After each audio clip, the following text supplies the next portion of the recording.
Genética y herencia biológica. La genética es la ciencia que estudia la herencia biológica, es decir, la transmisión de los caracteres hereditarios de generación en generación, así como las variaciones de dichos caracteres y sus mecanismos de acción. Se considera al padre de la genética al monje austríaco Gregor Mendel. En 1866 publicó Experimentos de hibridación en plantas, tratado en el que recopila sus experimentos de cruzamiento realizado con el guisante, cuyo nombre científico es Pisum sativum, y se expone su teoría sobre la herencia biológica. La teoría de la herencia de Mendel establece que los caracteres que los padres transmiten a su descendencia se transportan en unidades de información que se llaman factores hereditarios. Estos se producen y transmiten independientemente unos de otros y se unen por pareja en la descendencia. En la actualidad, los factores hereditarios son conocidos como genes. Tras la aceptación de la teoría de la herencia, se tuvo que demostrar la localización, composición y funcionamiento de los genes. Y fue hasta principios del siglo XX, tras diversos experimentos que demostraban el paralelismo entre el comportamiento de los cromosomas durante la meiosis y el de los factores hereditarios de Mendel, cuando Thomas Morgan, junto a otros científicos, enunció la teoría cromosómica de la herencia, según la cual los genes se localizan en los cromosomas. La teoría cromosómica de la herencia enuncia los siguientes principios. Número 1, los genes se localizan en los cromosomas. Segundo, cada gen ocupa dentro de su cromosoma un lugar fijo denominado locus. Tercero, los genes se disponen de forma lineal sin solaparse a lo largo de su cromosoma. Cuarto, cada gen puede experimentar cambios, es decir, mutaciones, a partir de las cuales surgen nuevas variantes del mismo gen denominados alelos. Y quinto, todos los alelos de un gen controlan un mismo carácter y por tanto se localizan en el mismo locus cromosómicos.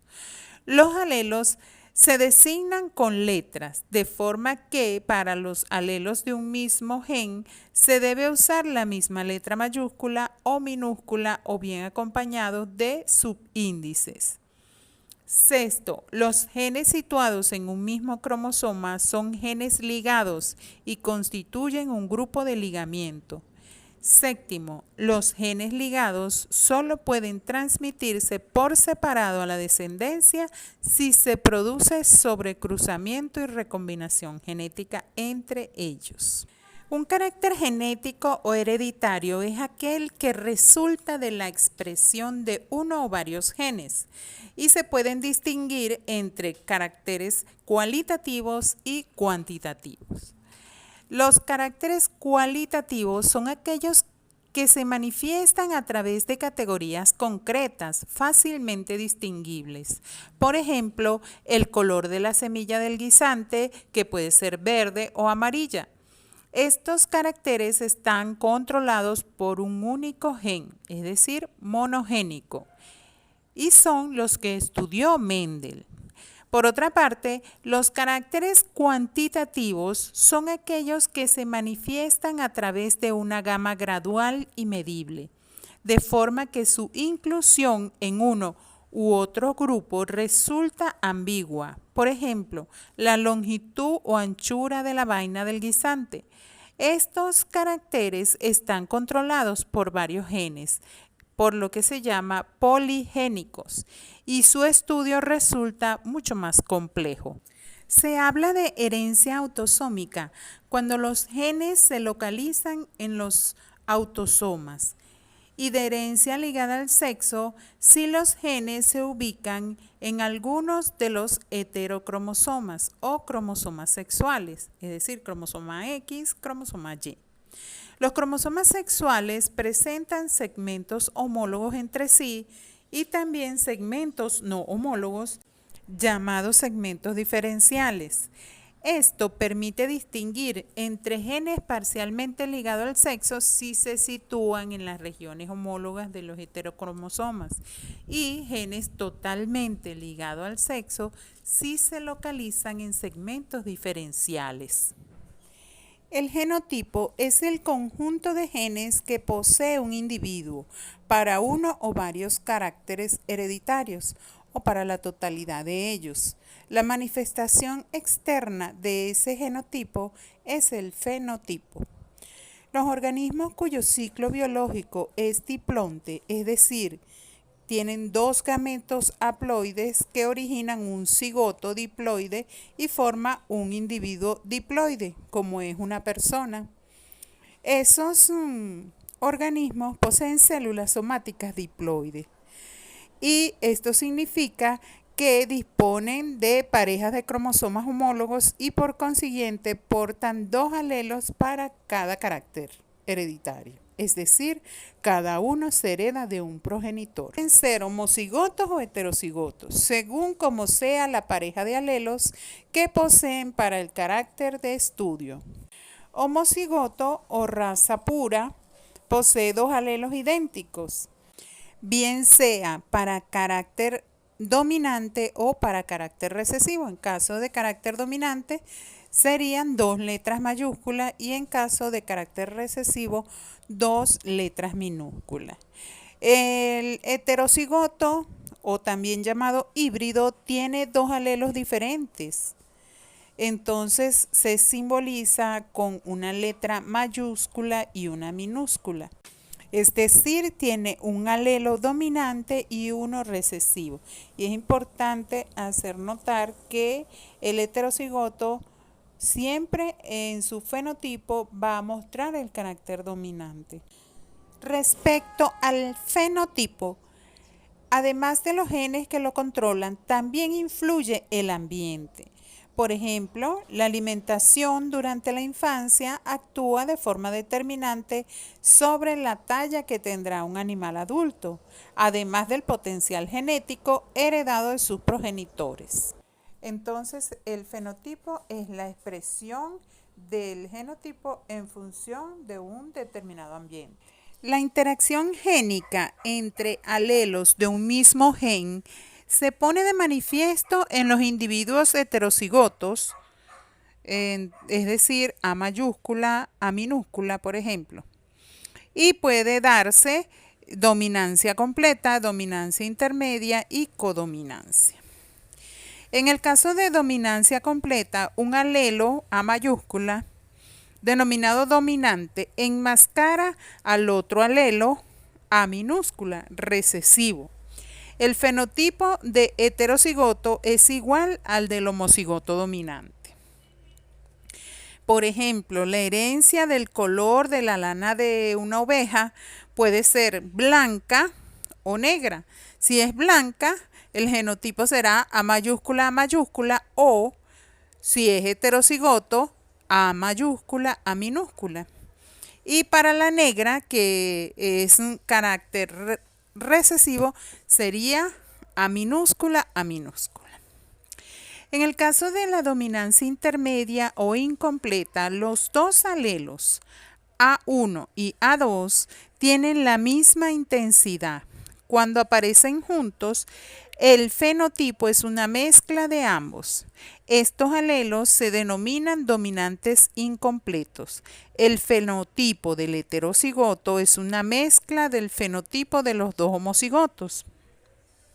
Por ejemplo, el color de la flor de la camelia puede ser blanca, que es dominante y la llamaremos A1, roja, dominante, la llamaremos A2, o color rosa, que sería el genotipo A1 y A2, mezcla del rojo y el blanco. Por otra parte, la codominancia, los dos alelos, tanto A1 como A2, tienen la misma intensidad. Y cuando aparecen juntos, el fenotipo es una suma de ambos. Estos alelos se llaman codominantes. El fenotipo del heterocigoto incluye el fenotipo de los dos homocigotos. Por ejemplo, el color del pelo de la raza de ganado Shorton, que puede ser blanco, cuyo genotipo sería A1A1, o rojo, cuyo genotipo sería A mayúscula 2, A mayúscula 2, o a manchas rojas y blancas, que sería A1 y A2. El éxito de los trabajos que llevó a cabo Mendel en sus experimentos se debe fundamentalmente a 4 factores. Primero, la elección de un material idóneo para la investigación. El guisante, cuyo nombre científico es Pisum sativum, se trata de una leguminosa de fácil cultivo y manipulación. Segundo, el estudio de caracteres cualitativos, cada uno con 2 alternativas claras y distinguibles.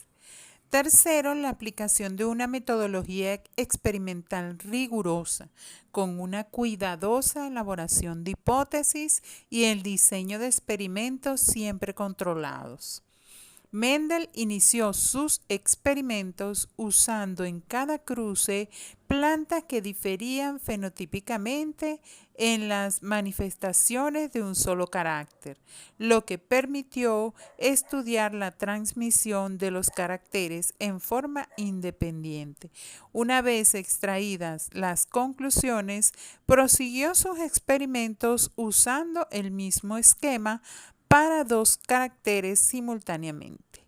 Y cuarto, el análisis estadístico de los resultados obtenidos en términos de probabilidad y frecuencia, gracias a la recopilación de una enorme cantidad de datos. En el cuadro se puede observar cada uno de los caracteres que escogió Mendel para analizar en el guisante. Como podemos ver, existían solamente 2 opciones para cada uno de ellos. Por ejemplo, la forma de la semilla, el carácter dominante era el liso y el recesivo era el rugoso. En el caso de color de la semilla, el carácter dominante era amarillo y el recesivo verde. La forma de la legumbre, el dominante era hinchada y el carácter recesivo era comprimida. En cuanto al color de la legumbre, el carácter dominante era el amarillo y nuevamente el recesivo correspondía al color verde. En cuanto al color de la flor, el carácter dominante era el color púrpura, mientras el blanco sería el carácter recesivo. La ubicación de las flores, el carácter dominante era posición axial, mientras que el recesivo era la posición terminal. Y por último, el tamaño del tallo, que el dominante correspondía a un tallo largo, mientras que el recesivo correspondía a un tallo corto. Para su diseño de experimento, Mendel partió de una primera generación paternal, que es la que llamamos P, integrada por plantas de raza pura u homocigotas, para el carácter en estudio. Estas plantas se diferenciaban entre sí exclusivamente por la manifestación fenotípica de un mismo carácter. Cruzó plantas de la generación P y obtuvo las plantas de la primera generación filial o F1. Las plantas de la F1 eran todas heterocigotas o híbridas y siempre mostraban el fenotipo de uno de los parentales, al cual Mendel denominó dominante. Al otro, que aparentemente había desaparecido en esta primera F1, lo llamó recesivo. Mendel autopolinizó plantas de la F1 para obtener la segunda generación filial o F2. En las plantas de la F2 reaparecía el fenotipo recesivo, aunque en menor proporción que el dominante, Se demostró con esto que no había desaparecido, sino que permanecía oculto en los híbridos de la F1.